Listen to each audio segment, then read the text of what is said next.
Remember that you have agency and you can help to bring about the future that you want for yourself and society.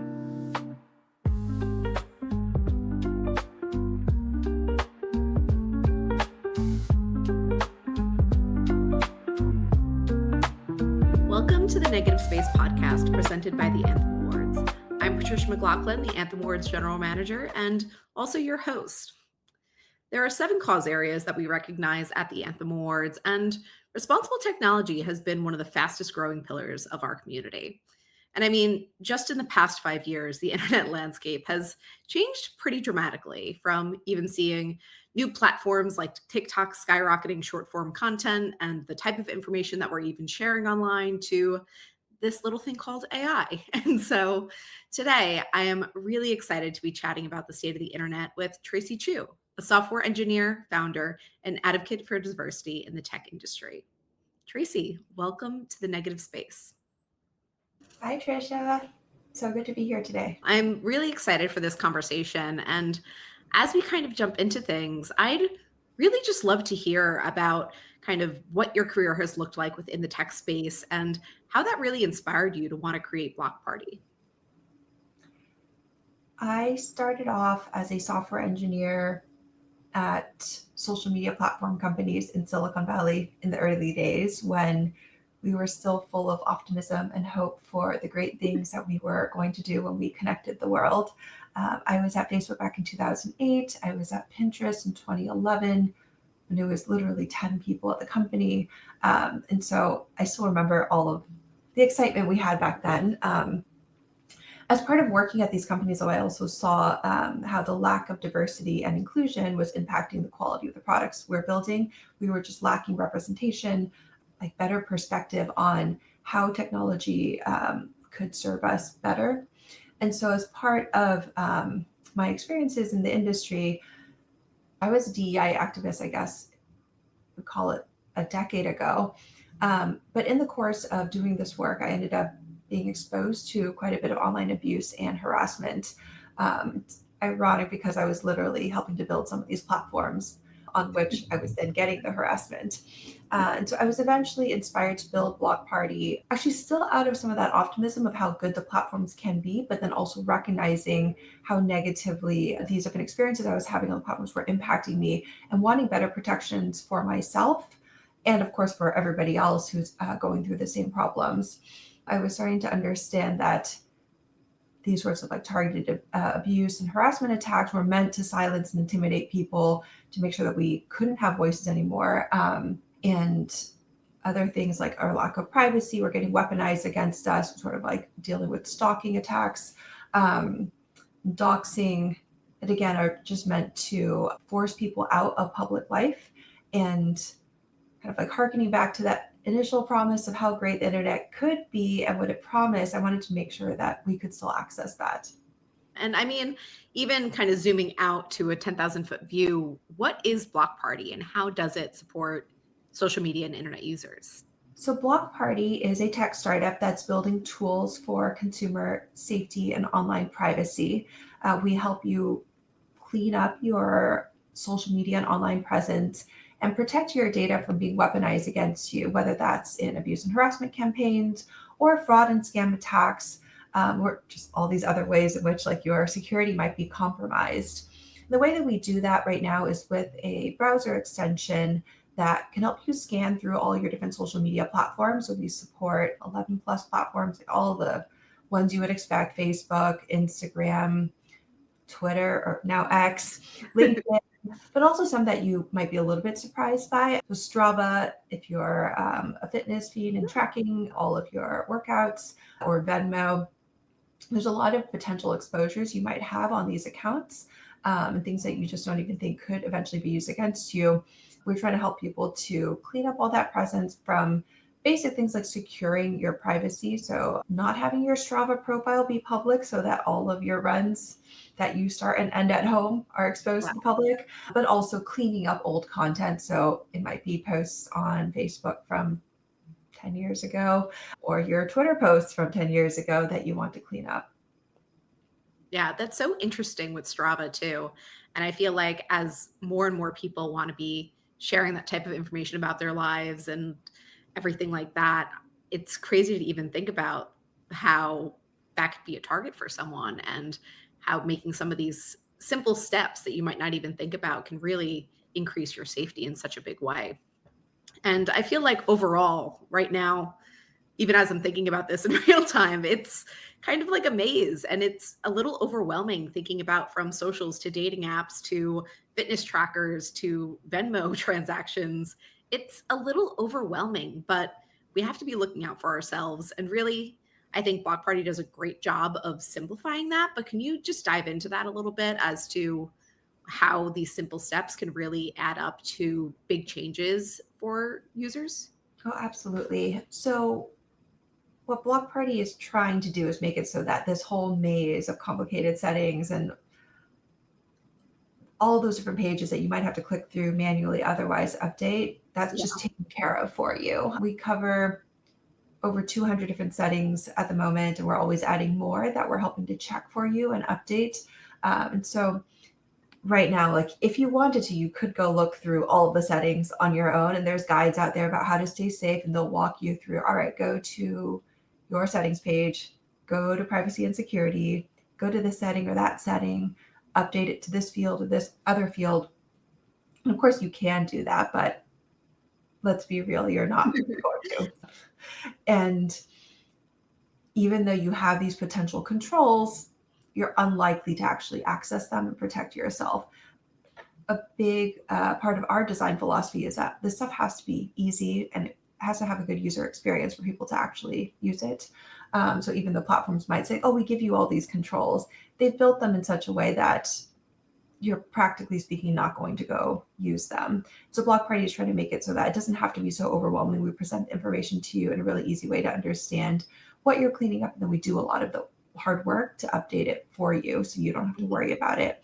We also scan continuously because we know that the settings are constantly changing, new things get introduced or moved around, or you get different options that are presented, the defaults change. So we're constantly scanning, so it doesn't have to be like you go through once. Even if you do have the stamina to plow through and fix things once, you're probably not going to do it regularly. You're not going to do it every month, every quarter. But with an automated tool, we can do that for you and make sure you're continuously protected. And you've already spoken a little bit about kind of the era of social media and the tech space that you started out in. And really, everything has changed. In 2008 and in these early years, it was just keeping up with close friends and family and uploading 200 pictures from a digital camera from a night out to share with the world. And now everything looks very different. But I'm curious too, like what key shifts have kind of changed the game and have also led to these kind of hyper data monetized platforms that we have today? I think it's very simple. It is capitalism that has The moved root us of in the all direction that we've gone.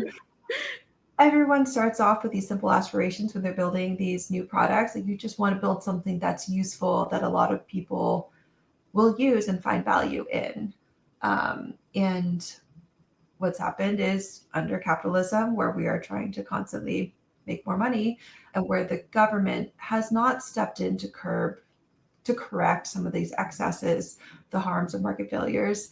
And in this case, it's market incentives that push companies to consolidate power, ignore collateral damage towards individuals and society so they can make more money. Then that is exactly what happens. I don't think there's anybody malicious inside these platforms saying like, we want to spread misinformation. We want people to suffer from depression and anxiety by showing them terrible content. But that happens when your business model is advertising and you need more engagement and more attention. And the things that get people's attention are things that are not necessarily healthy for the individuals or for society. Yeah. And I mean, right now in this moment too, I mean, we almost saw TikTok shut down in January, and now there's even been a lot of changes to how content is moderated on a lot of these platforms. So specifically, how has the game changed a little bit and why do people need to be, I think, more aware of what they're doing and what they're sharing online? Yeah, I would break it down in a few ways. So there are the harms that can accrue to individuals, there are harms that can accrue to societies, and then there's just like even governmental at the national level, national security type of concerns. Mm-hmm. On the individual level, this idea of staying safe still has a lot bundled into it. In the security world, people will talk about what is your threat model, like what types of threats are you actually concerned about, and then how do you solve those? Because each of us is concerned about different things, different types of bad actors or different types of threats that we worry about. Some common ones that people may think about on the individual level may be mental health. So that might be seeing content that makes you feel bad, whether it's just content that's being algorithmically fed to you that makes you feel inadequate by comparison or to feel FOMO. Or it can be directed abuse and harassment, or things like very pointed at you that can make you feel terrible. If somebody is spewing hate at you, it's probably natural that your response would be not such a great mental state.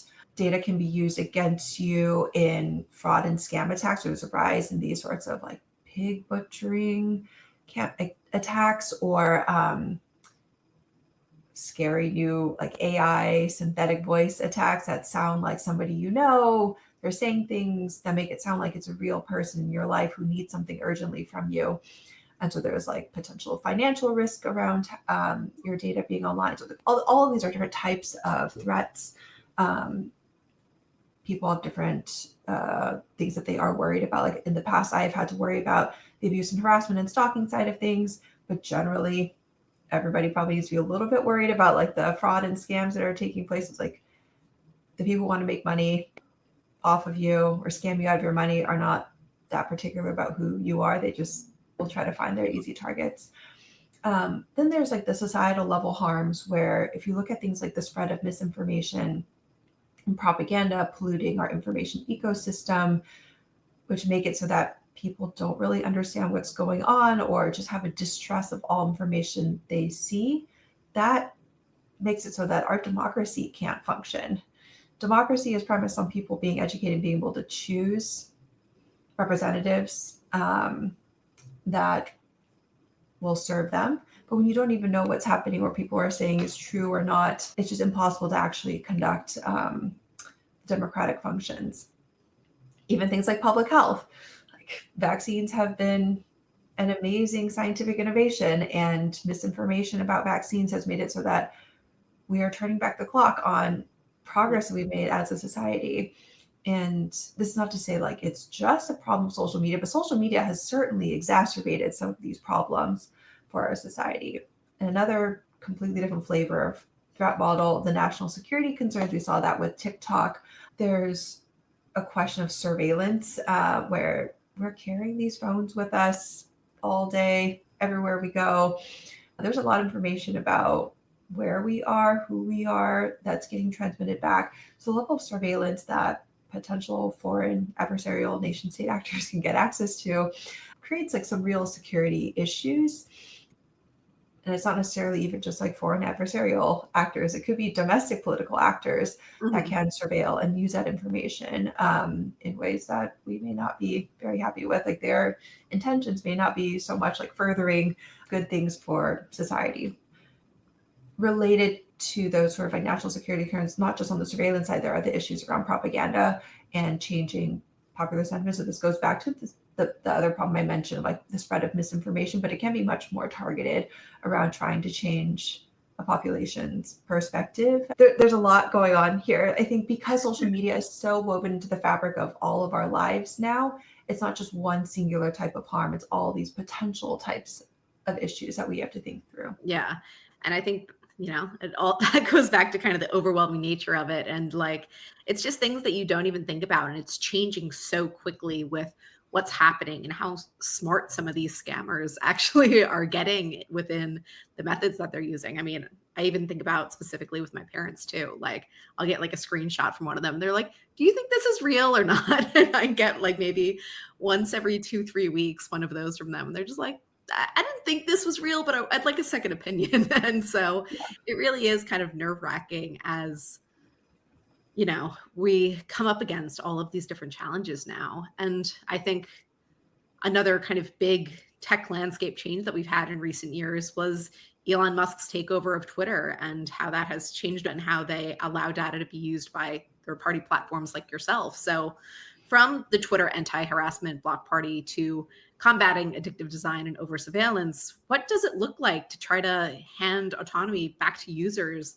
amid some of these platform changes? Yeah, for a little bit of a backstory, for those who don't know the history of Block Party, we used to have a different application that was a Twitter only, more focused on anti-harassment tool.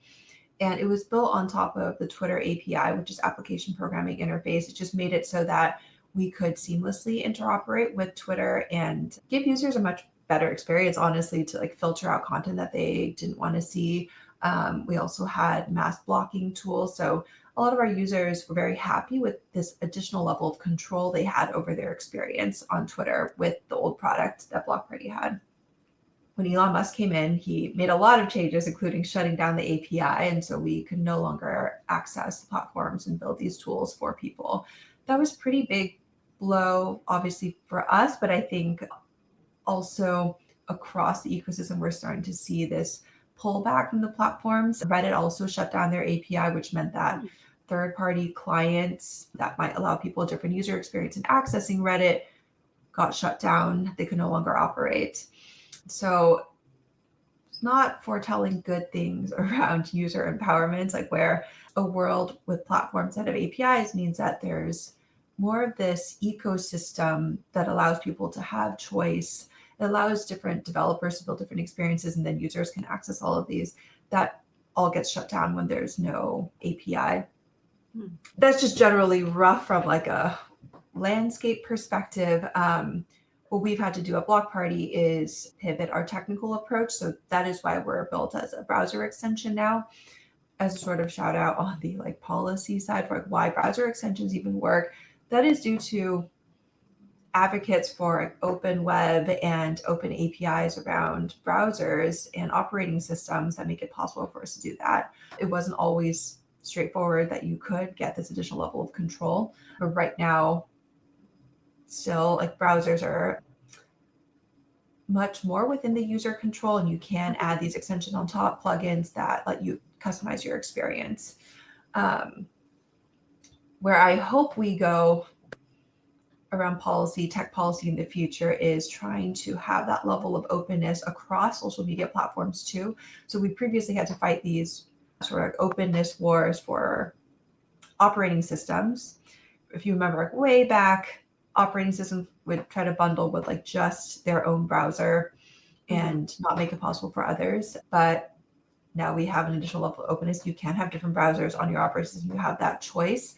We haven't had that same level of tech policy applied towards things like the social media platforms, which means that the platforms are fully in control of the experience, and the ones that have now shut down these APIs that might have formerly been okay with a little bit more decentralization of the user control and experience are now pulling that back.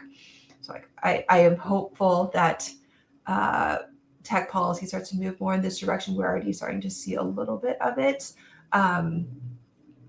In Europe GDPR was more on the data rights side, but like with the Digital Services Act, Digital Markets Act, they're trying to push in that direction.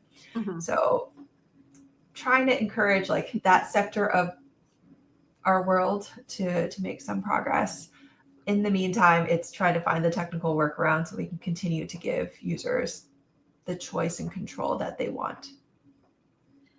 And I feel like another big part of even trying to figure out what is the government's role in all of this is around AI. And that has changed so much of how the internet functions. And these models are being trained with a lot of proprietary user content. And we have all of these different chatbots that are collecting information for us. And it's everywhere at this moment in time. But I'm curious from your perspective, what is it that people need to be aware of when they're using AI in different ways, and even how they can just kind of stay safe or just be more aware of how they're interacting with these bots and platforms?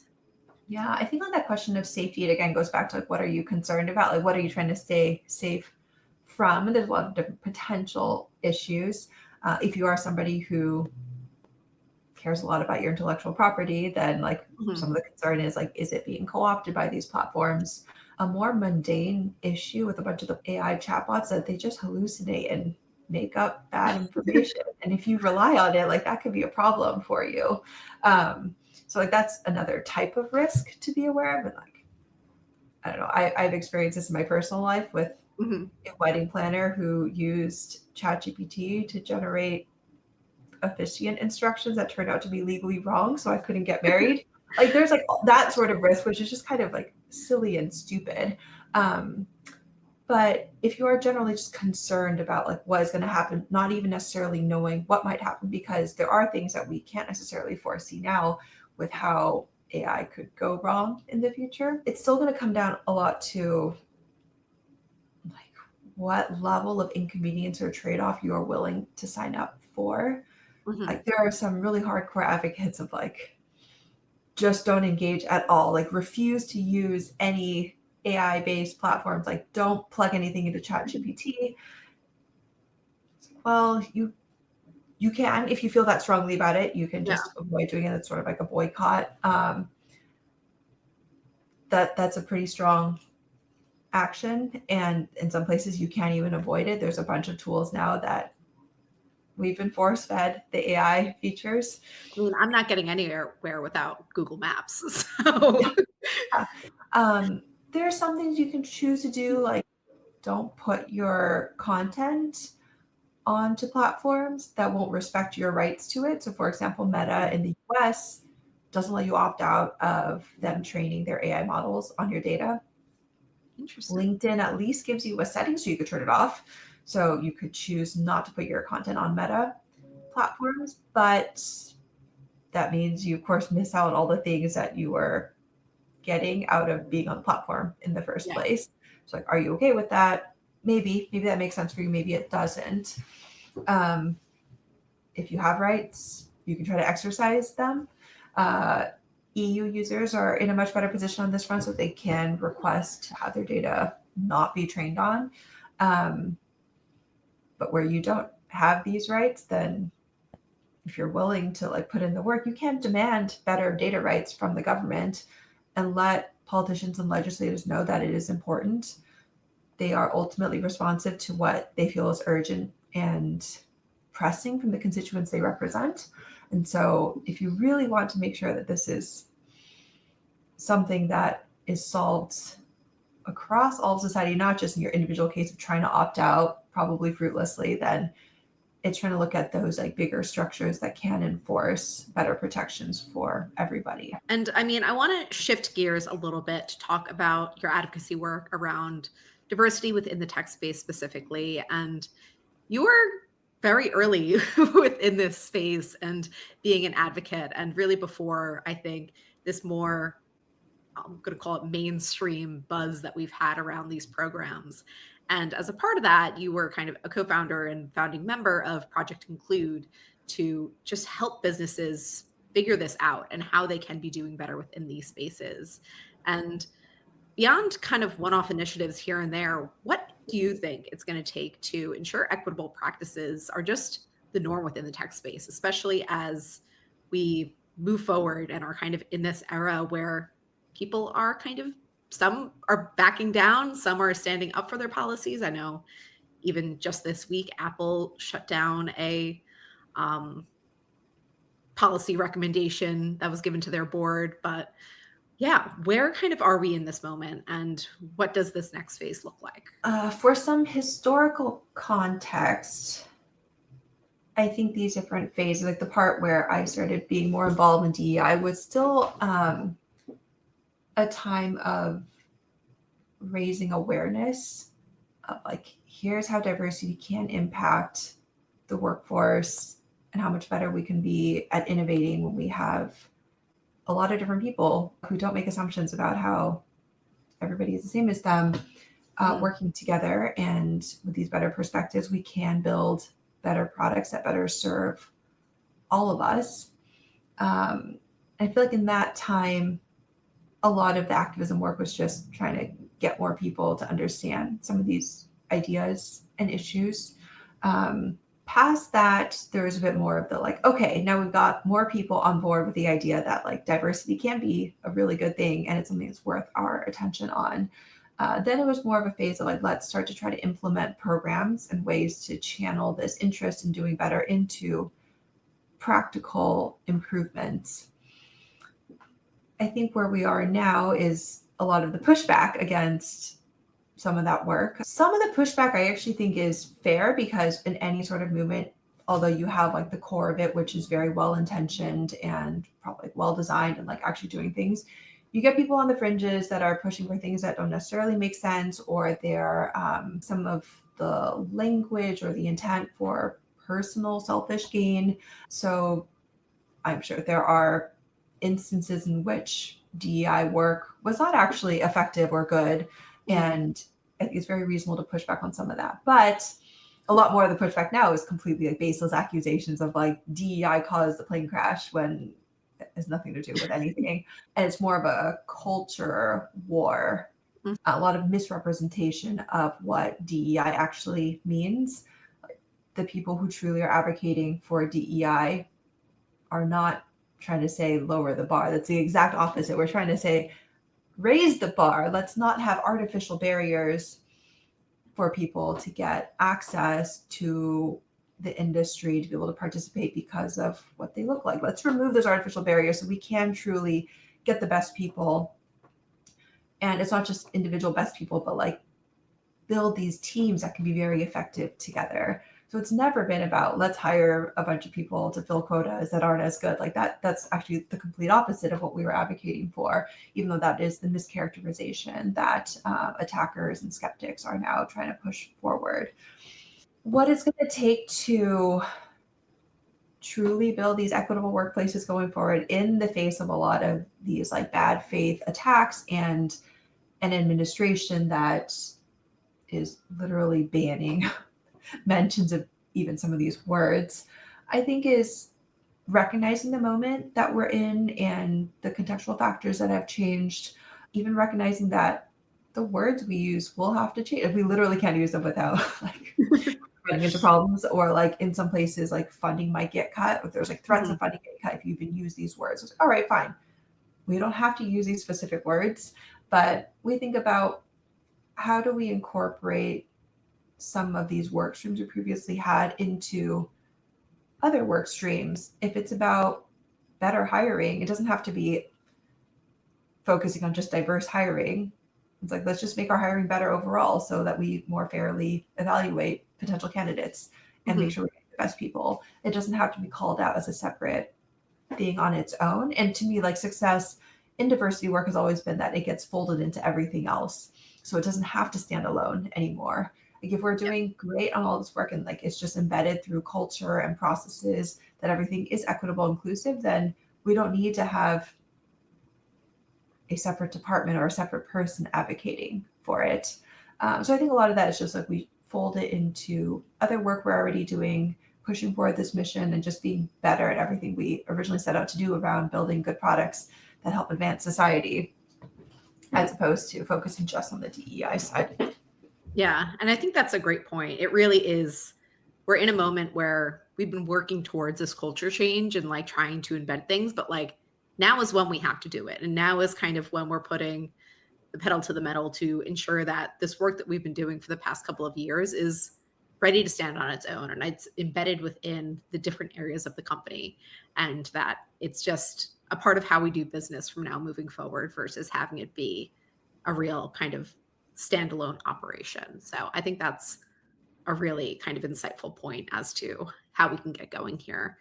And I'm curious too, do you think in some ways it may somewhat regress the industry? And like, especially when we think about kind of user experience for some of these groups as well, is there any concern how some of this might impact people in that way? Absolutely. I mean, I think we are going to see a regression for sure. I sometimes think back sort of ironically and also fondly to a few years ago when there was a lot of performative diversity. And I remember a few years ago, Yeah. people who are really like diehard advocates hating the performative diversity theater, being like, oh, these people are saying they care about diversity, but they really don't care. I remember even back then I was like, it's actually a good thing. Like, yes, I would rather that they be fully committed, but I think it's a good thing that they think they have to pretend and like this is what they're supposed to do. We've rolled back to a state where people don't even feel like they should pretend, and people who had been making these statements a few years ago that said they care about diversity, like, actually, I don't care about diversity. Like, I think it's terrible. It's like, all right, I missed the days where you felt like you had to at least like be polite about these things. So I'm sure there was going to be some regression on that front. And the people who have been trying to push this work forward will keep doing it, but there's a lot more of this kind of like pretense, even though somewhat of a pretense. When it gets rolled back, other things are going to slide back with it. One notable example is around content moderation. Meta has announced that they're going to be doing a lot less, basically, and they've changed their guidance, so it's less strict. There's more nuance to these conversations about like what should be moderated or not, and like who should really be in a position to decide what is okay or not. But I think likely things that will happen, there'll be an increase in hate speech towards particular groups, more likely to be the groups that are marginalized in society. I don't know what we're going to do about that besides I try to fix maybe broader cultural and political currents.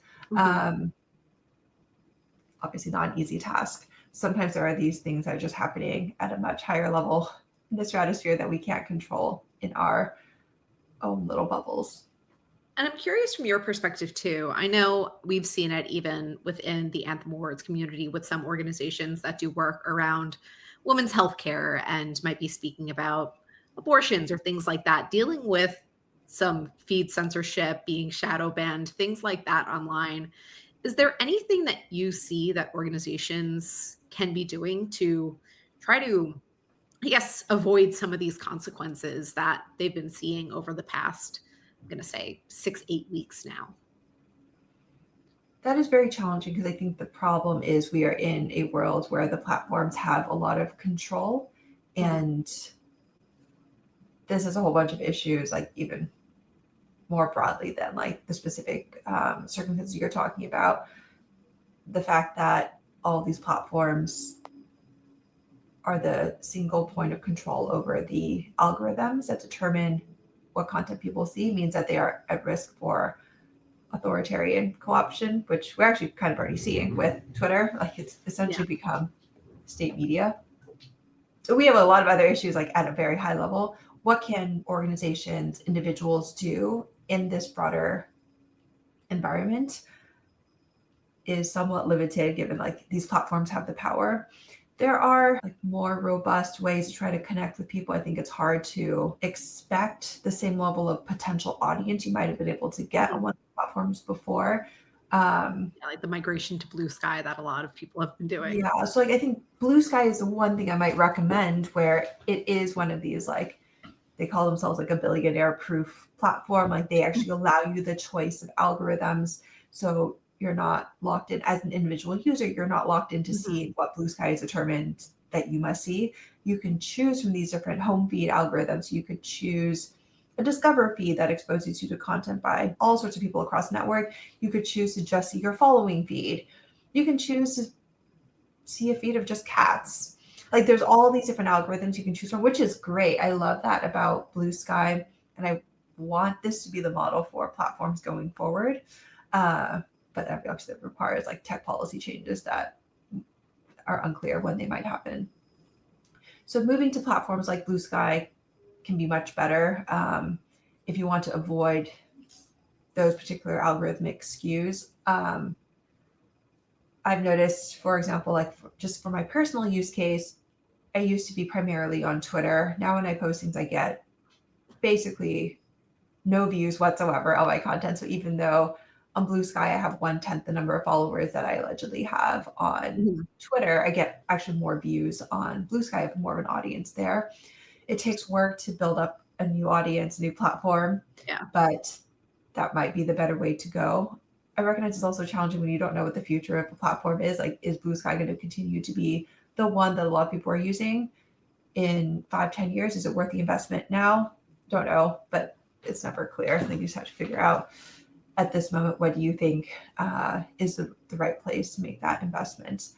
I do know a lot of people are shifting over to things like more group chat style signal groups, or these sort of like semi-private spaces like Discords or Slack groups.